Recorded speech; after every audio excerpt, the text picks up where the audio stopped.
ጤና ይስጥልኝ ተመልካቾቻችን ይህ GMM ወቅታዊ የተሰኘ ፕሮግራማችን ነው። ዛሬ በሂልተን ሆቴል የካምብሪጅ አካዳሚን መከፈት አስመልክቶ በተሰጠ ጋዜጣዊ መግለጫ ላይ ተገኝተን ያሉት ሁኔታዎች ወደ እናንተ ለማድረስ እንሞክራለን። የኮሌጁ የትምህርት ቤቱ መስራች ባለቤት የሆኑት ዶክተር ገመቺስ እና ዳይሬክተሮች እንዲሁም ፕሪንሲፓሎች መግለጫውን ሰጥተዋል። እንድትከታተሉት ግብዣችን ነው።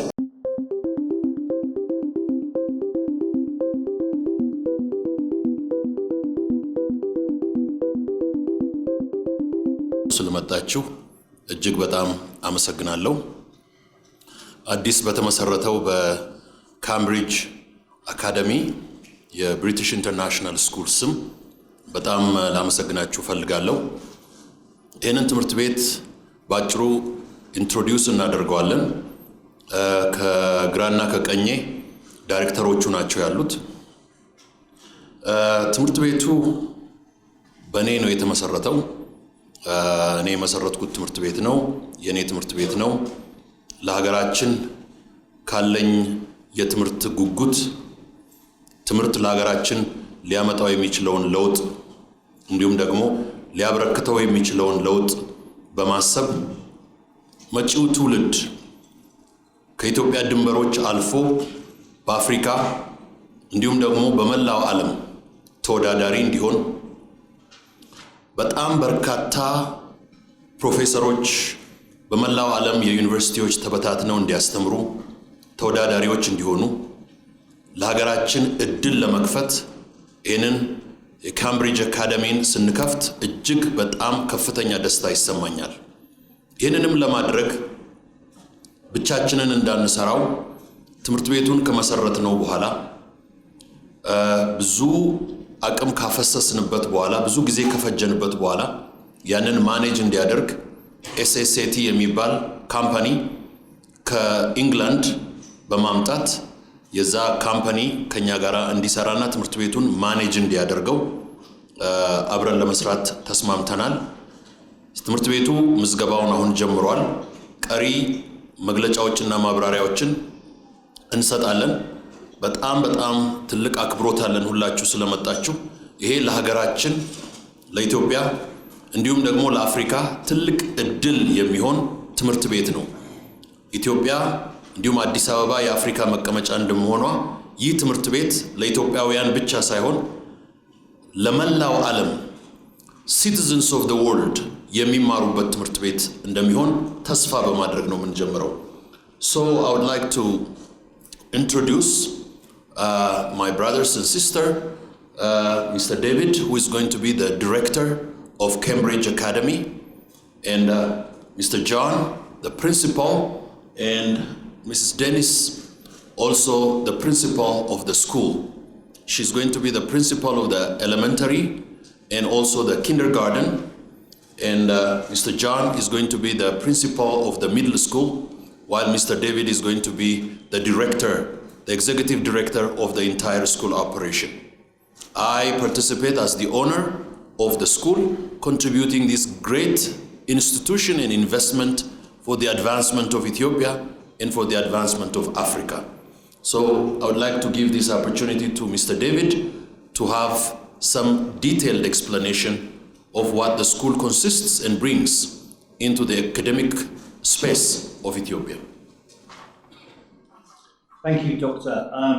Good morning, ladies and gentlemen, and it's a very special day for us because we're launching officially the opening of Cambridge Academy, which is a school for students from the ages of 3 to 18, and we will open for the next academic year, August to September 2020. You've seen some of the videos that we've been playing during the start of the session, and our building is ready. All the equipments have been ordered and will be here soon and will be ready to open well in time for the academic year. And as Dr. Gomechis said, we have our principals of the primary school, Ms. Denise, and principals of the middle school, Mr. John, and they will be responsible for recruiting teachers, which they've already started to do. The Cambridge Academy School really offers Addis Ababa and Ethiopia a tremendous opportunity, we feel, We have a very experienced senior management team that have worked in schools across the UK and Europe, but also in the Gulf countries, and have developed education from the beginnings of opening a school, which is always slightly more difficult than working in existing schools. I think it's a great opportunity to open a school in Addis Ababa in the CMC area, because it's an area where many parents live and they have their children, and they can travel not a huge distance, but a very close by. They can, in their housing areas, to be able to get to the school buildings. Starting from the planning stage really means that we have the opportunity to create a school of an amazing merit for the children. We expect children to come from both Ethiopia, but also expatriate students. And very luckily, we've got state-of-the-art buildings. 3 main buildings, one that houses the KG and the elementary schools, so that's from students from the age of 3 to 11. A second building for the middle school, students from the age of 11 to 14, which also incorporates amazing PE equipment and dance and gym studios. And a third building, which houses the high school, from students from 14 to 18, and we're also going to include within that building facilities such as a TV station, so children can work out how to operate and work in the media industry, a music school, and amazing catering facilities for all the students at this school. The curriculum for the school is based from the UK, and it's called Cambridge University Curriculum. It's an international curriculum based on the British national curriculum, but we've got many flavours of local culture and local language that will be taught as part of the curriculum. So the students, first language Amharic students, will also receive lessons in Amharic, and the expatriates will also learn the local language, and they'll also learn about the culture and history of Ethiopia, as well as the international curriculum that's based on a range of different courses. The students take 2 sets of examinations, one at the age of 16 called IGCSE, which comes from the UK, and it's world renowned. And it's based on over 10 subjects. Usually the students do 10 or more subjects, maths, science, languages, plus the arts, culture, and environmental studies. And then they select at the age of 16, once they finish those exams, 3 or 4 subjects to specialise at what's called advanced level or A-level students. And they take these subjects for a 2-year course, and when they get their grades, they can then apply either for universities in Ethiopia or internationally, because A-level is recognised around the world as an international certification. And we're also going to incorporate at a later stage a pre-university course for students who want to go to the top universities in the US and UK, and we'll have a special course for those students at a later stage. The school really looks at the child and thinks, what type of skills, what type of elements of learning do we need to concentrate on? And we know that every child is different. Your own children, they all have different skills, different interests. So we're going to offer curriculum that allows students to develop in the arts, physical education, music, also in the sciences, what we call the STEM subjects, science, technology, engineering, and mathematics. But also, we want children that are very rounded and are able to operate in a range of different situations. And some of the courses that we're going to offer will also enable students to work with the local community and learn how to be a local citizen for Addis Ababa, but as Dr. mentioned, an international citizen for the world also. And our 3 main mottos that we look at is faith, knowledge, and leadership.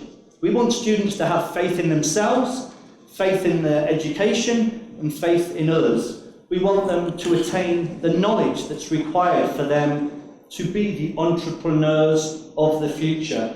And we want them to have leadership skills so they are able to operate, whether it's in commerce or business, in a range of different areas when they are older and as they develop into the world of further education and also the world of work in the future. We're also going to offer an opportunity to follow the International Award, which is incorporated in the UK since the 1950s. In the UK, it's called the Duke of Edinburgh's Award, and it's an opportunity for students to do extracurricular activities to gain accreditation, which will also give them really extra certification when they apply for universities and beyond in the future. And they will be able to support their local community. And finally, I'd say, as a school, because this is such a new venture for SSAT, the operating company, we've operated schools previously in Europe, UK, and the GCC, and this is one of our first schools in Africa. What we're looking to do is how we can support the local community. One of our key elements is quality teaching and learning skills. So we want to offer support to local teachers, maybe some older students, to support their English language, but also to support their teaching and learning skills. And we're already in discussions on how we can do that once we open in the next academic year. Thank you very much. I would like to just summarize what Mr. David spoke briefly in Amharic. በመጀመሪያ ደረጃ ይህንን ትምህርት ቤት እንድንከፍት እዚህም ደረጃ እንድንደርስ በጣም ትልቅ ተጋድሎ አድርገን ለዚህ ውጤት እንድንበቃ የረዳንን እግዚአብሔርን በጣም እናመሰግናለን።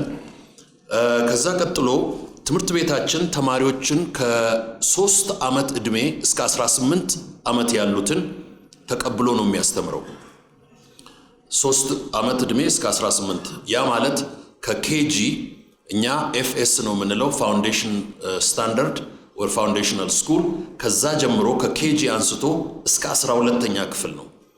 የዛሬ 10 ዓመት ከአሜሪካን ሀገር ወደ ኢትዮጵያ ስመለስ ትልቁ የኔ ራዕይ ሃይ ስኩል መክፈት ነበረ። የኔን ህይወት የቀየረው ሃይ ስኩል ነው። ሃይ ስኩል ደምቢዶሎ ቦርዲንግ ስኩል ነው የተማርኩት። ቤተል ኢቫንጀሊካል ሰከንደሪ ስኩል የሚባል እሱ ህይወቴን ስለቀየረ ሃይ ስኩል ምን ያክል ቫልዩ እንዳለው ስለማውቅ ሃይ ስኩል ለመክፈት ነበር የመጣሁት። ነገር ግን የተመቻቸው ኮሌጅ ስለነበረ ያኔ ወደ ኮሌጅ አዘነበልን። አሁን ግን ይሄንን ሃይ ስኩል በሃይ ስታንዳርድ እንድንከፍተው ነው የሰራነው። ስለዚህ ሲኤምሲ አካባቢ ነው ትምህርት ቤታችን፣ ሰሚት አካባቢ ነው። ሰፊ ቦታ ላይ ነው የተሰራው። 3 ትላልቅ ህንጻዎች አሉት። ከ200 ክላስ ሩሞች በላይ አሉት። 4 ስታንዳርዱን የጠበቁ ላይብረሪዎች አሉት። መመገቢያ አዳራሾች አሉት። ጂም አለው። የወንዶችና የሴቶች ላከር ሩምና ሻወሮች አሉት። የእግር ኳስ ሰፊ እግር ኳስ ሜዳና የባስኬት ሜዳ አለው። ማንም ሰው ለመጎብኘት ከፈለገ በራሱ መኪና ሄዶ መጎብኘት ይችላል። እኛም እንድናስጎበኘው ከፈለገ በጊዜያዊ ቢሮአችን እዚህ ሂልተን ካለው ቢሮ ያዘጋጀነው የራሳችን ቫን ስላለ ቤተሰቦች መጥተው በሳ ተጠቅመው ጋዜጠኞችም ከፈለጋችሁ በዛ ሄዳችሁ መጎብኘት ፎቶግራፍ ማንሳት ትችላላችሁ ግቢውን። ከዛ ባለፈ ላይብረሪው ገና ከጅማሬው ከ30,000 መጽሐፍት በላይ ነው ያስመጣ ነው። እነዚህ መጽሐፍቶች ተጭነው መጥተው ግቢያችን ገብተዋል፣ ተራግፈዋል። ከአሜሪካን ነው ያመጣናቸው። በተጨማሪም ደግሞ ዲጂታል ሚዲያ እንዲሆን በዲጂታል ላይብረሪም ደግሞ እንዲጠቀሙ የዲጂታል ላይብረሪ ፋሲሊቲ ኢቤስኮ ከሚባል ድርጅት ጋር ነው ያደረግነው። የተሟላ ጂምናዚየም አለው፣ የስፖርት ሴንተር አለው። ተማሪዎቻችን የተማሩትን ለሚዲያ ኮሙኒኬት ማድረግ እንዲችሉ ደፋሮች እንዲሆኑ ራሱን የቻለ የቴሌቪዥን ስቱዲዮ አለው። ተማሪዎቻችን ከሚዲያ በተጨማሪ የሙዚቃ የአርት ችሎታ እንዲኖራቸው ራሱን የቻለ የሙዚቃና የአርት ስቱዲዮ አለው። ከዛ ባለፈ ግሎባል ለርኒንግ ሴንተር አለው። በቋንቋ ተማሪዎቻችን ፕሮሊፊክ እንዲሆኑ እንፈልጋለን።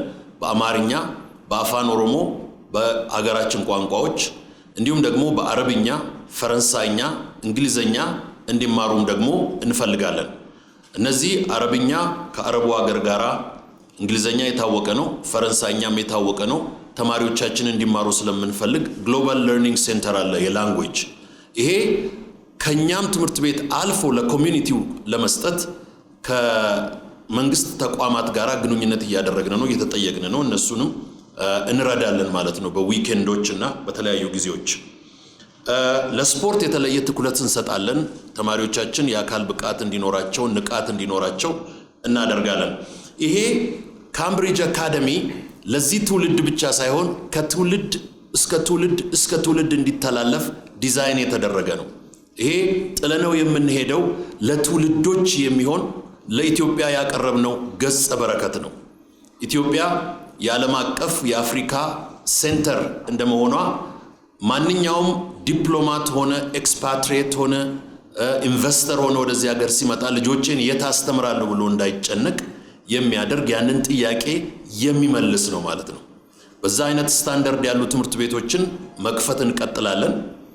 መለስተኛ ከዛ ባነሰ ሻሸመኔ ላይ ከፍተናል። የሚቀጥለው ደግሞ ነቀምት ላይም ለመክፈት ቦታ እያመቻቸን ነው። ወደ ሰሜንም ለመክፈት ቦታ እያመቻቸን ነው። ስለዚህ እንደዚህ እያሰፋ ነው እንሄዳለን። ዛሬ ግን ካምብሪጅ አካዳሚን አዲስ አበባ ላይ ከነዚህ ጋር ስንከፍት በጣም ከፍተኛ ደስታ ይሰማናል። ካሪኩለሙን በዲቴል ዴቪድ አድርጓል።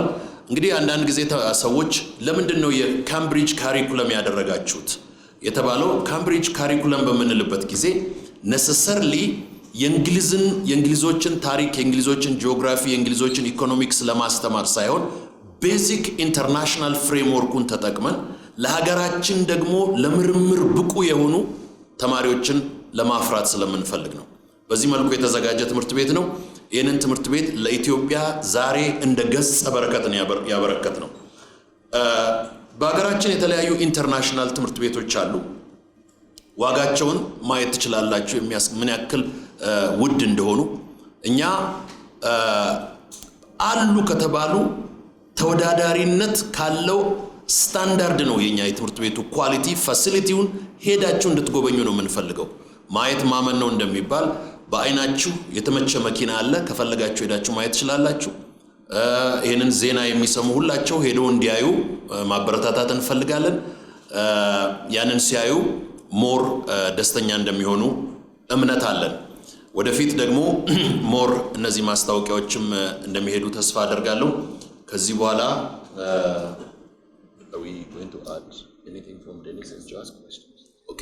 ጥያቄዎች ካሉ ምን ያህል የውጭና የሀገር ውስጥ መምህራንን አሳትፏል? አንደኛው። ሁለተኛው ምን ያህል ካፒታል ጠይቋል ነው።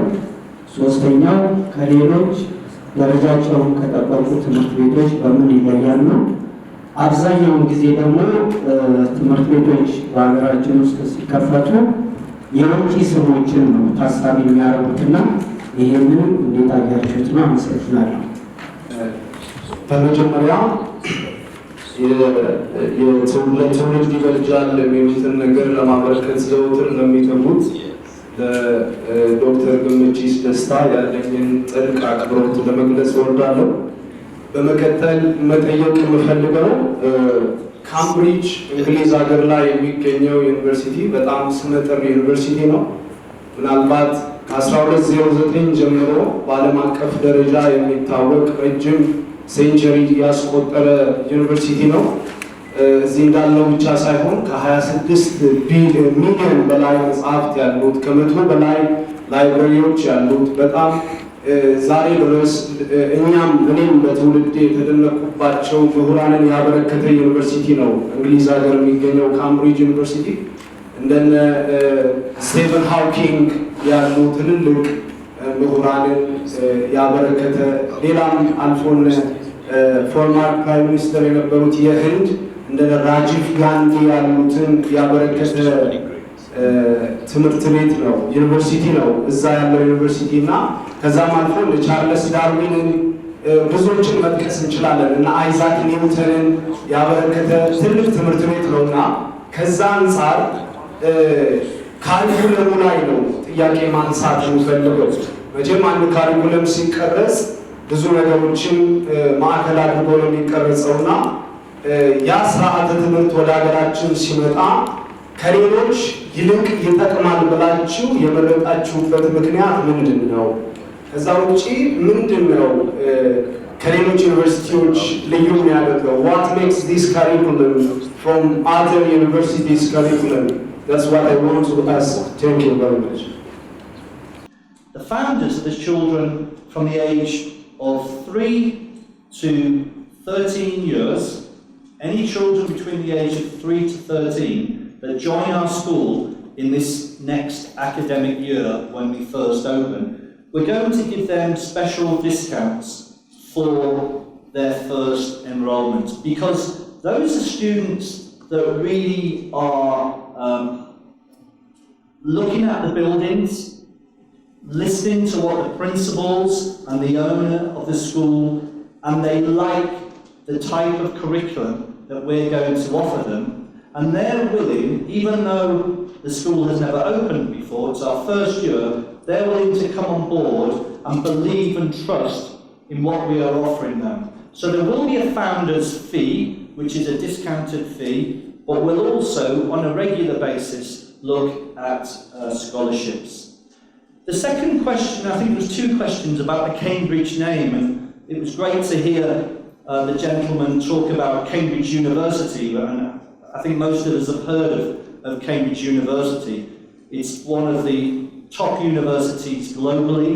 It's also a very famous research college where many famous things have been started, both scientifically, politically. Many of the prime ministers and leaders of the United Kingdom went to college at Cambridge University. And also, it's one of the oldest universities. I think it's over 1,000 years old, and that's a long time for a university to be in existence. But it's a university that has developed lots of research and development opportunities across many different spectrums in science, in philosophy, a whole range of different areas. And one of those is education.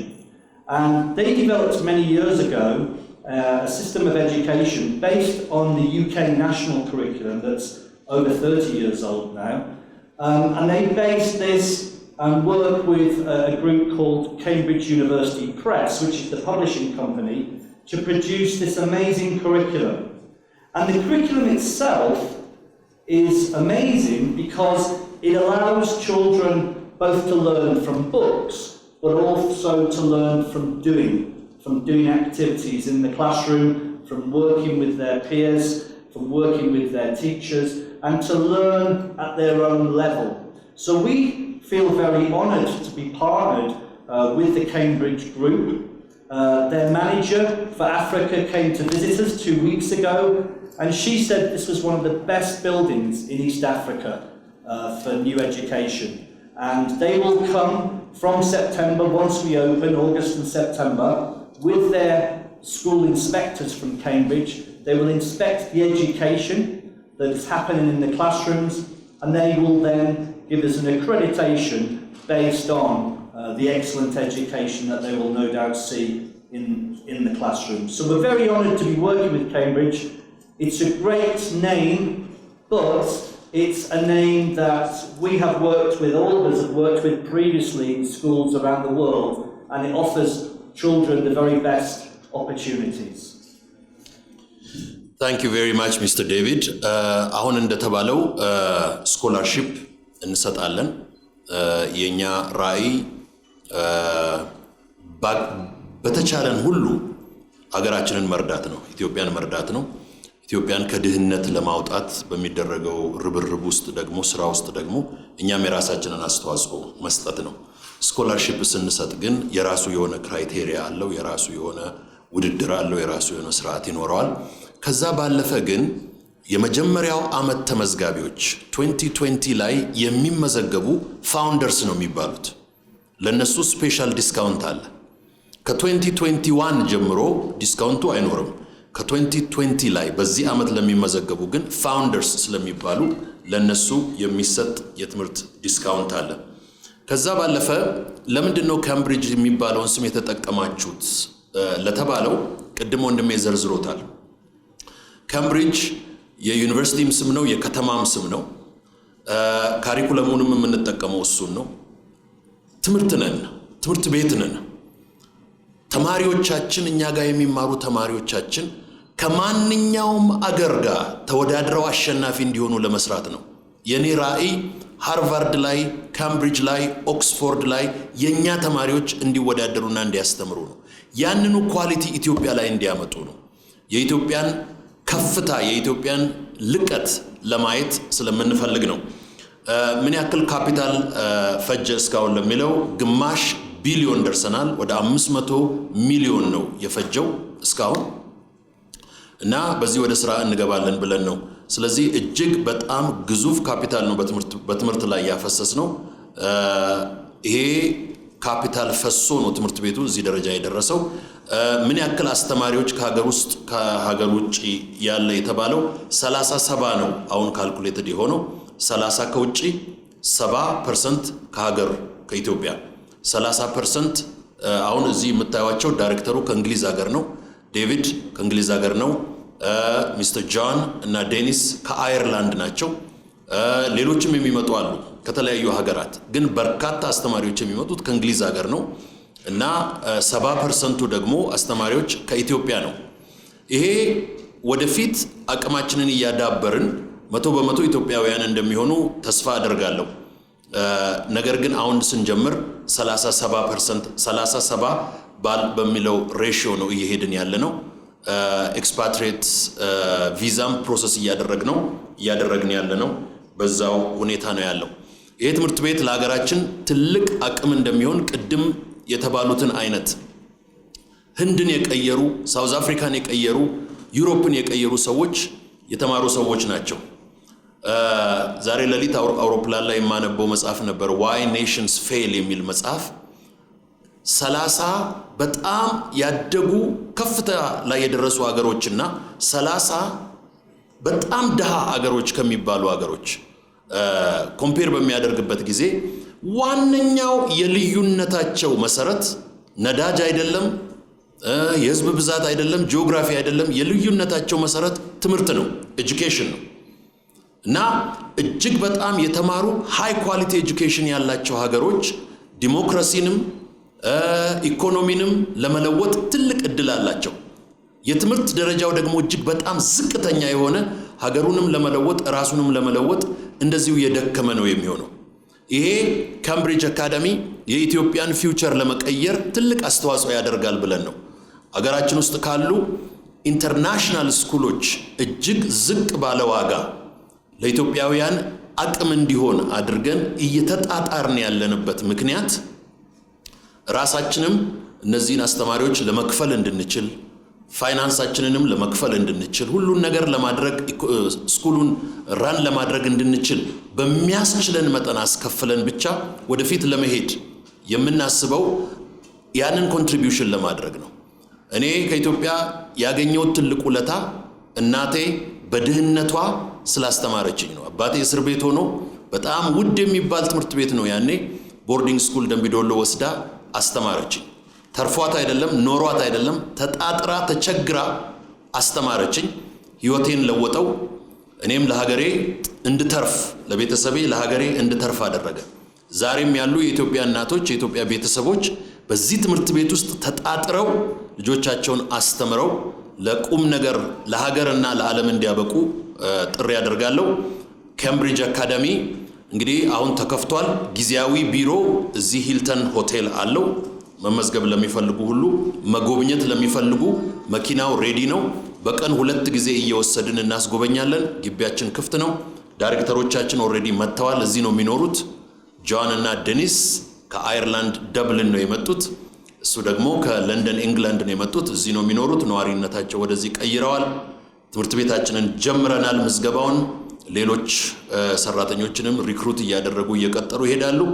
ካምብሪጅ አካዳሚ ዛሬ ለኢትዮጵያ ስናበስርና ስናስረክብ እጅግ በጣም ደስ ነው የሚለን። ትልቅ ገጸ በረከት ለሀገራችን እንዳበረከትን ነው የሚሰማን። ይህንኑ ሀገራችንም ተቀብላን እንድትጠቀምበት በዚሁ ጥሪ ያደርጋለሁ። ደስ ብሎናል። ግን ምንድነው አብዛኛው ጊዜ ኢትዮጵያ ውስጥ ያሉ ኢንተርናሽናል ስኩሎች በተለይም ደግሞ የግል የሚባሉ ትምህርቶች ላይ የሚታዩ ችግሮች አሉ። በተለይ ደግሞ ኢንተርናሽናል ትምህርት ቤቶች ላይ ኢትዮጵያዊነት ይጠፋል። ቋንቋ ሊማሩ ይችላሉ፣ ምናልባት አማርኛ ወይም ደግሞ ትንሽ ነገር ሊያውቁ ይችላሉ። ግን በአብዛኛው ኢትዮጵያዊነትን፣ ባህልን፣ ታሪክን ይረሱታል። እንዳያውቁት የሚደረግበት ነገሮች ነው ያሉት። በዚህ ብዙ ጊዜ ቅሬታ ይነሳል። ሆን ተብሎ ሆን አይሆን ምንም እርግጠኛ የሚያደርግ ነገር የለም። ግን ብዙ ጊዜ ኢንተርናሽናል ስኩሎች ላይ እንደዚህ አይነት ቅሬታዎች ይነሳሉ እና ካምብሪጅ አካዳሚ ይህንን ችግር ለመፍታት ተማሪዎቹ ኢትዮጵያውያን ሆነው ግን ደግሞ ዓለም አቀፍ ተወዳዳሪዎች እንዲሆኑ ለማድረግ ምንድን ነው እያደረገ ያለው ዝግጅት የሚለውን ነው እንዲመለስ የፈለጉት። ሌላው የጂም የምግብ አቅርቦቶች እንዳሉትም እየተነገረ ነበር እና ይሄ ትንሽ ግልጽ አይደለም። ማለት ከትምህርት ጋር ተያይዞ ነው ወይስ በእረፍት ጊዜያቸው ነው ይሄንን ነገር እንዲመለስ የሚለው ነው። ግን ዋነኛው ጥያቄ ኢትዮጵያውያን ተማሪዎች ኢትዮጵያዊ ሆነው በዚህ ኢንተርናሽናል ስኩል ውስጥ መማር ይችላሉ ወይ የሚለው ነው። እህት ያሁን በክፍል አቅርባቱ ጥያቄውን እዛ ላይ ለማከል ፈልጌ ነው። ብዙ ጊዜ እንዳነሳቸው ኢንተርናሽናል ስኩል ሲባል አንዳንድ የሀገራችንን መሰረታዊ ትምህርት ስታል ማለት ነው። ቀደም ካሉት 45 ዓመት ወዲህ የሚሰጠው ትምህርት መሰረታዊ ትምህርት ከኪንደርጋርተን ጀምሮ የግብረገብ ጉዳይ ኢትዮጵያዊነትን አካቶ የውጭውንም አብሮ በጣምራ ያካሄድ የታቀደ ነገር አለ ወይ ለማለት ነው። ምክንያቱም በዚህ በኩል ብዙ ጉድለት ታይቷል። ከዚህ ከ45 ዓመት አመሰግናለሁ። አቶ ነው ምናልባት ተመሳሳይነት ኖሮች ይሆናል። ግን እዚህ ጋር የንጉሱ ኃይለሥላሴ ወቅት የትምህርት ማስተማር ማስታወስ ይገባል ብዬ አስባለሁ። የኢትዮጵያን ዘመናዊ ትምህርት በማሳደግ ረገድ ንጉሥ ኃይለሥላሴ ትልቅ ቦታ እንዳላቸው በታሪክ ይታወቃል፣ እናምናለን። ግን ሲጀመር አካባቢ የእንግሊዝ የመማር ማስተማር ስርዓት ስለነበረ የተቀረጸው የተሻሉ ነገሮች ቢኖሩትም መጨረሻ ላይ ግን የኢትዮጵያን የትምህርት ታሪክ በጻፉ ሂስቶሪያን ዘንድ ብሌም የሚደረግ ነገር ነበረ። የእንግሊዞች ካልቸር በኢትዮጵያ ላይ ነገሰ የሚል ከታች ጀምሮ እስከላይ ያሉት በሙሉ የእንግሊዛውያን ነበሩና የተሻለ ጥሩ ነገር እንዳለ ሆኖ ኋላ ላይ ግን ከወቀሳ ላነበት ሁኔታ ነበረ። ስለዚህ እዛ ላይ የታየው ስህተት ምንድን ነው? የኢትዮጵያን ሀገር በቀል የሆነውን እውቀት ትምህርት ነፍጎ ነበረ ወይም ዝቅ አድርጎ ነበረ። የታወቀ ነገር ነው። ስለዚህ አሁን ጊዜ ዘመን አላፊ ነው።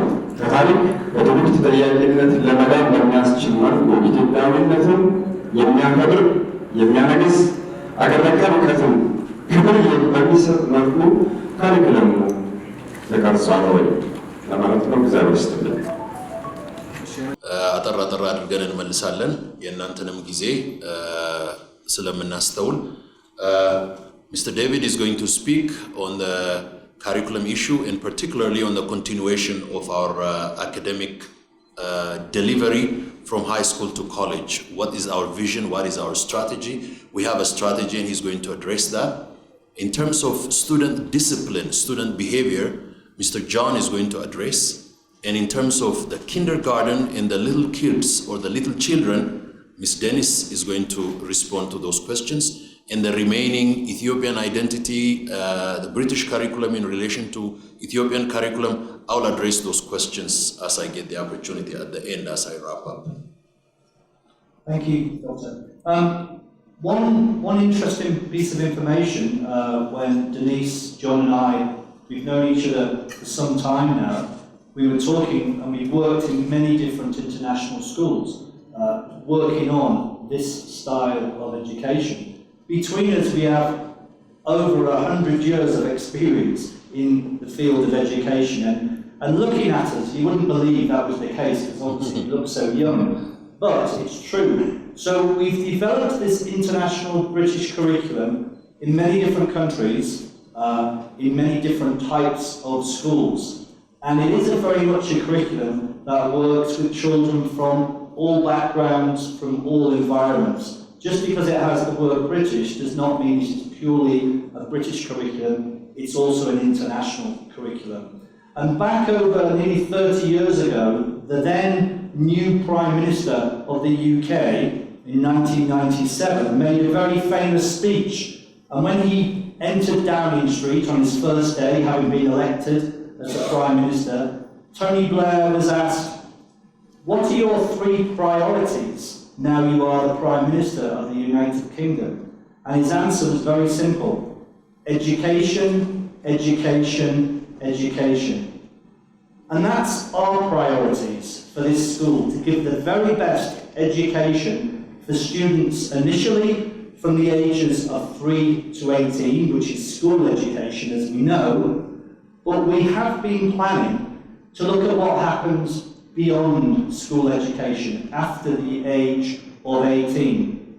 And we can announce today that we are in plans to open another college, and we're going to call it Cambridge College, where students, not only from Cambridge Academy, but students from across the country can join. And in this college, initially, we will look at the STEM subjects, the science, the technology, the engineering, the mathematics, because we feel these are the subjects that students in Addis Ababa, in Ethiopia, and in the region need to work on and to gain certification. And these courses will be UK and international accredited, so we can announce that in the coming year or so, as well as opening Cambridge Academy School, we're going to look to open the Cambridge College for further and higher education as well. And I talked a little earlier that the students in our grade 12 classes, the age of 18, who are thinking of going to university, we can actually support those students with a special program that will allow them to go to the very best international universities in the US and the UK through a very specific program. And obviously when we get to students at that age range, we'll be announcing that to those parents and to those students. Good morning, everybody. It's a great pleasure and a privilege to be here in Addis Ababa with the team, Dr. Mattis, Mr. David, Mr. John, and thank you. Just to answer some of your questions in relation to the primary or the kindergarten education, I've been a principal, as Mr. David has outlined already, in junior schools, both in Ireland and in the Middle East, and so my experience is very extensive in this area. One of the things that I think I always look at is the child.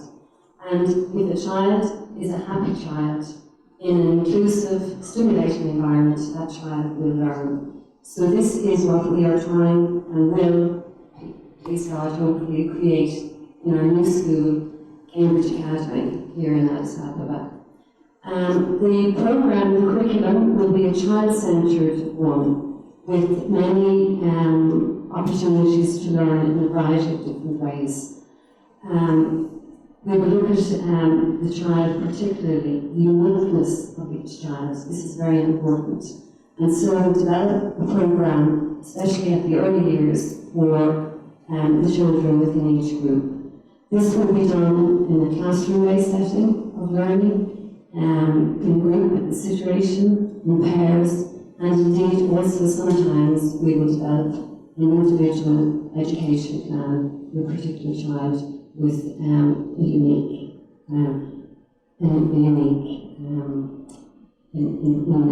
situation.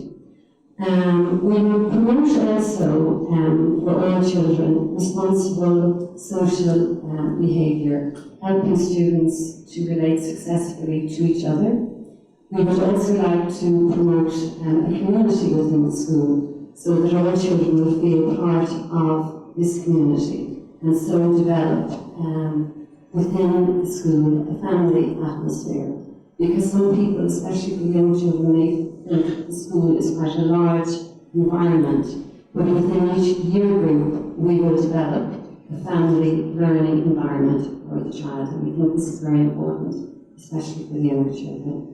We would also like to promote an eco-friendly school, so we will be looking at promoting a green school, as you might say, especially in our changing world today. So the children will have an opportunity to learn within the environment of the school. So it's not only within the class, it will be in the school grounds. We will have a school garden, and we will have lots of opportunities, of course, for sport, music, and dance, PE, as art, as David and Dr. Matthews has outlined. We would also like to help each student to develop their social, personal, and health care. So this will be provided, and at all times our children will be well loved, cared, and looked after by all our staff, which again I think is very important for all children, but especially as parents leave their young children with, for the first time perhaps, with a new teacher or somebody to take care of them. I hope this has in some way answered some of the questions, and if there's anything else we can speak afterwards. Thank you. Thank you very much.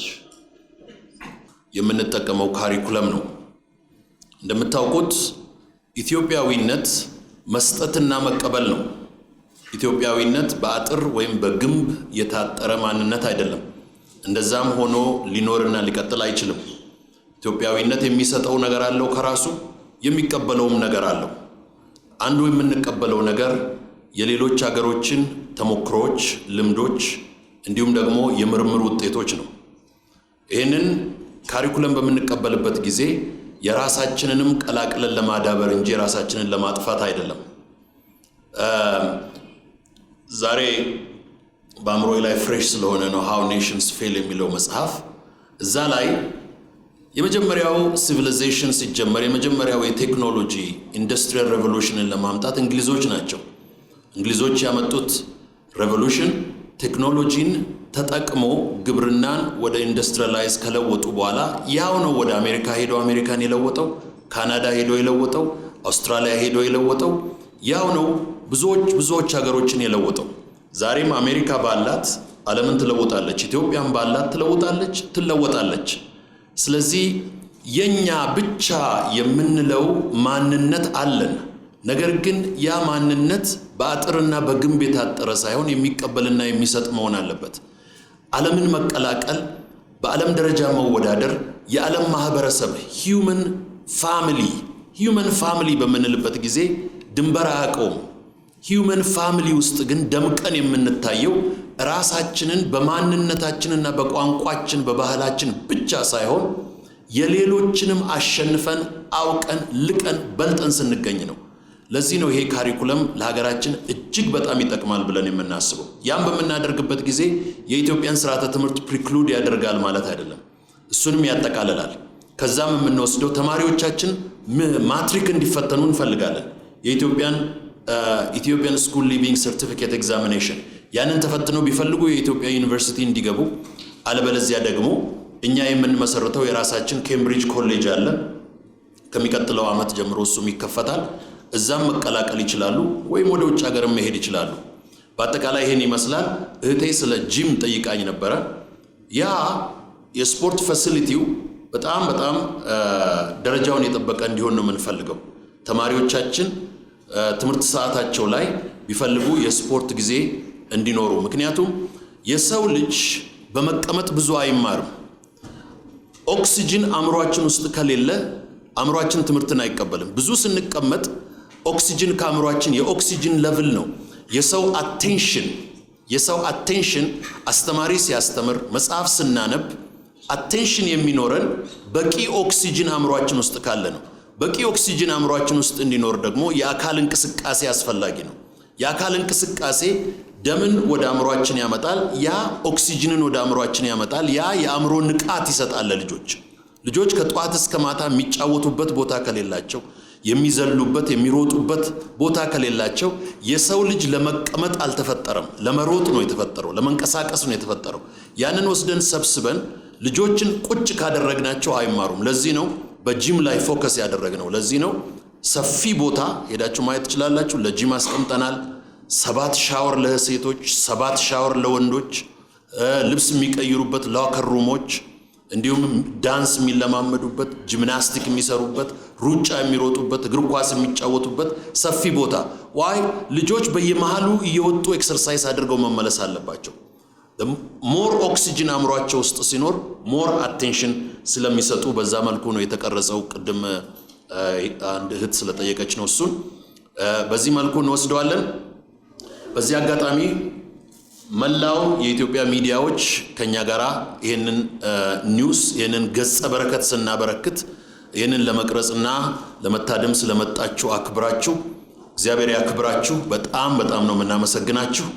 ከልብ ነው የምናመሰግናችሁ። ይሄንን በሚገባ ለሀገራችን ሕዝብ ጆሮና ልቦና ስታደርሱ ሀገራችንን እያገለገላችሁ ከኛም ጋር እየተባበራችሁ መሆኑን አውቃችሁ ለዚህ ለሀገራዊ አደራ ከፍተኛ አደራ ልላችሁ ፈልጋለሁ በሚገባ እንዲተላለፍልን። ይሄንንም አዘጋጅተው ላቀናጁልን ለሰራዊት ፍቅሬ የመልቲ ሚዲያ ካምፓኒ በጣም ምስጋናዬን አቀርባለሁ። ወደፊትም ካምብሪጅ አካዳሚን ፕሮሞት ያደርጉልናል። የኛ ጊዜያዊ ቢሮ እዚህ ሂልተን ሆቴል አለ። መኪናው ተዘጋጅቷል። መጎብኘት ለሚፈልጉ ቤተሰቦች በዚህ መልኩ እንዲተላለፍልን እላለሁ።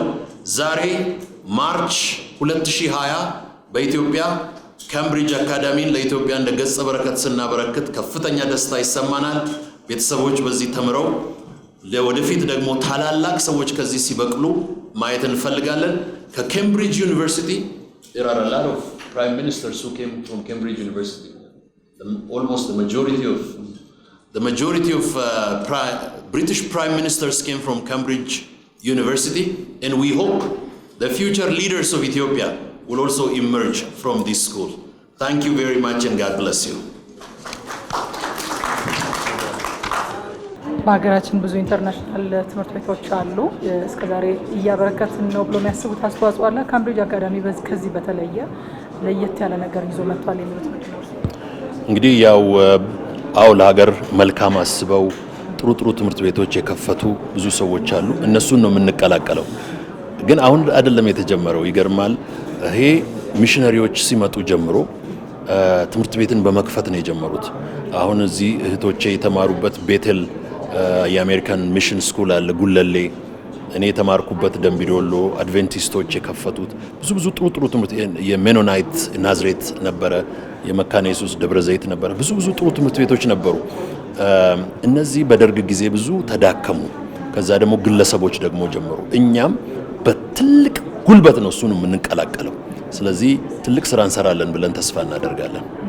አሁን እርስዎ እንግዲህ በተለያየ ዘርፍ አገራዊ አስተዋጽኦ እያደረጉ ከመንፈሳዊ ነገር ባለፈ እንደ አንድ ክርስቲያን መንፈሳዊ ነገሮች ላይ ኢንቮልቭ ከማድረግ ባለፈ አገራዊ አስተዋጽኦ እያደረጉ በትምህርቱም በተለያየ ዘርፍ እየተሳተፉ ይገኛሉና ለቤተ ክርስቲያን ምን መልእክት አሉት? ከዚህ አንጻር አጥራችንን ከፍተን ከመውጣትና አገራዊ ነገር ከማንጸባረቅ ከማስተላለፋት። ወገባችሁ የታጠቀ ብርሃናችሁ የበራ ይሁን ይላል መጽሐፍ ቅዱስ። በከተማ ላይ በተራራ ላይ ያለች ከተማ መደበቅ አይቻላትም ይላል። እኛ በከተማ ላይ እንዳለን በተራራ ላይ እንዳለን ከተማ ነን። መደበቅ አንችልም። ፕሬዚደንት ሮናልድ ሬገን ያንን ጥቅስ ሁሌ ይጠቅሳሉ ስለ አሜሪካን ሲናገሩ። አሜሪካ በተራራ ላይ ያለች ከተማ ነች፣ ለዓለም ሁሉ ዲሞክራሲን፣ ፍትህን፣ ሰላምን ታበስራለች ይላሉ። እኛ ክርስቲያኖች ወደ ዓለም ሁሉ ሂዱ ነው የተባልነው። ወደ ዓለም ሁሉ ሂዱ። ስለዚህ እኛ የዓለም ብርሃን የዓለም ጨው ነን። ስለዚህ ሄደን ኢንቨስት በማድረግ በምንችለው በፖለቲካው፣ በኢኮኖሚው፣ በወንጌል ስራው በሁሉም አቅጣጫ መግባት አለብንና የክርስቶስን መልካም መዓዛ በዓለም ሁሉ ማሰማት አለብን። ስለዚህ በዛ ሚሽን ነው የተነሳ ነው እና በዛ አቅጣጫ ነው እየሰራን ያለነው። ካምብሪጅ አካዳሚ መልካም ስነ ምግባርንና ክርስቲያናዊ ቫልዩዎችን የምንላቸውን ኦፍ ኮርስ ክርስቲያናዊ ቫልዩ የምንላቸው ነገሮች ከመልካም ስነ ምግባር ጋር የተገነጣጠለ ነገር አይደለምና እነዚህን ከማስጠበቅ አንፃር ምን ያህል አጽንኦት ሰጥቶ የመስራት ሀሳብ አለው? ቅድም እንደሰማሽው አንዱ ፕሪንሲፓላችን ጆን ይባላል። ጆን የዲሲፕሊን ኤሪያውን የቢሄቪየር ኤሪያውን በደንብ ያጠና ሰው ነው። በዛ ነው የሚሰራው። አንድ ነገር ብሎ ነበረ፣ ለምንድነው አንዳንድ ተማሪዎች ረባሽ በጥባጭ አስቸጋሪ የሚሆኑት የሚባለው አቴንሽን ፍለጋ ነው አቴንሽን ሲፈልጉ ይረብሻሉ ይበጠብጣሉ ሚስቢሄቭ ያደርጋሉ ስለዚህ አቴንሽን ስለሚፈልጉኛ ደግሞ ኢንተርቬንሽን እናደርግና ልጆቹን እንረዳለን እኛ ስፔሻል ክላስም አለ ልጆቹ ዳውን ሲንድሮም ላላቸው ለነሱ ስፔሻል ክላስ አለ ሌሎች ቦታዎች እንዲደበቁ እንዲታሸግባቸው አንፈልግም መጥተው እንዲማሩ እንፈልጋለን መጥፎ ባህሪ ያላቸው ልጆች ካውንስል በማድረግ ስቱደንት ካውንስለር አለን ፓረንት ካውንስለር አለን እነሱንም በማቃናት እናምናለን ልጆች ደግሞ እኛ ግቢ ገቡ ማለት ዩኒፎርም አላቸው ምግብ ሰዓት አላቸው ኤቭሪቲንግ በዲሲፕሊን እና በስነ ስርዓት ነው የሚሆነው ገብተው እስኪወጡ ድረስ ጤንነታቸውን ነፃነታቸውን እንዲሁም ደህንነታቸውን እና ምግባራቸውን በመጠበቅ ትልቅ ትኩረት ነው ያለን በዛ ላይ ነው የምንሰራው መልካም የሥራ ዘመን ይሁንልዎት አመሰግናለሁ በጣም ተመልካቾቻችን ቆይታችን ይሄንን ይመስል ነበር የትምህርት ቤቱን መከፈት አስመልክቶ የተሰጡት መግለጫዎች እንደተከታተላችኋቸው ነበሩ አብራችሁን ስለነበራችሁ እናመሰግናለን ትግስት እጅጉ ነበርኩኝ መልካም ቆይታ